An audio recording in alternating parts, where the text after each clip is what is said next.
Reporter asks Sarah Sanders about Donald Trump Jr. Immediately regrets it. Sarah Huckabee Sanders can't stop. Sarah Huckabee Sanders won't stop. During a press conference on Monday, an ABC reporter asked about Donald Trump Jr.'s meeting with a lawyer with Russian ties, implying that he was colluding with Russia to help Trump win. Sarah Sanders took no prisoners, starting out with, "I've been on several campaigns and people call offering information. Many of you receive similar calls from people offering information. Don Jr. took a very short meeting from which there was absolutely no follow-up. There's your controversy, ABC."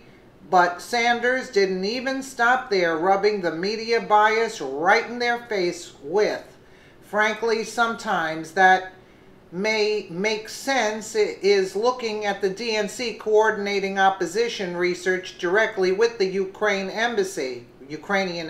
She continued, "This is not an accusation. This is on the record action that they took, and no one in this room really had a big problem with that." Boom. Then came the final blow. "The only thing I see appropriate about the meeting was the people that leaked the information on the meeting after it was voluntarily disclosed."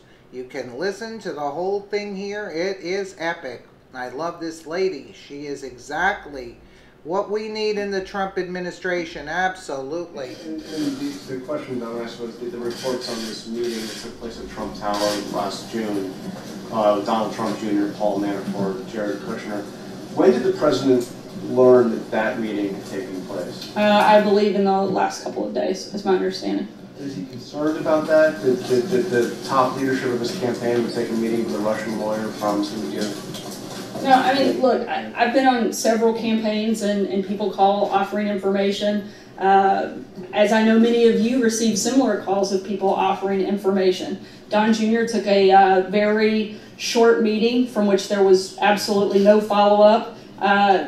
Frankly, I think something that may make sense is looking at the Democrat National Committee coordinated opposition research directly with the Ukrainian embassy. This is not an accusation, that's an on-the-record action that they took. So if you're looking for an example of a campaign coordinating with a foreign country or a foreign source, look no further than the DNC, who actually coordinated opposition research with the Ukrainian embassy. And no one in this room, to my knowledge, really had a big problem with that. The only thing I see inappropriate about the meeting was the people that leaked the information on the meeting after it was voluntarily disclosed. At this point, I'd also like to add, Donald Trump Jr. has made a statement on this, President's outside counsel has made a statement on it, and now I have as one. I'm not going to add anything further. Phil? Yeah, just to follow up on that, if this sort of meeting is normal and standard practice in the campaign, do you know if there were any other meetings that either Donald Trump Jr. or other representatives of the Trump campaign had with other Russian officials or any other foreign agents? I don't know of any. I don't know of any other meetings with Don Jr. But I also haven't had an extensive conversation with him. Whether there were any other? I'm not sure, Phil. I'll have to check in and get back to you. So on the issue of collusion, are you saying there's no collusion when it comes to the overall arch of the campaign? But what about the individuals? What about individuals that could be suspects of collusion? Are you vouching just for everyone in total, or individuals, or what? I'm saying that the president's campaign did not collude in any way. That's different people. What do you say about that? Anyone's, the names that are coming. I would certainly say Don Jr. did not collude with anybody to influence the election. What about Flynn?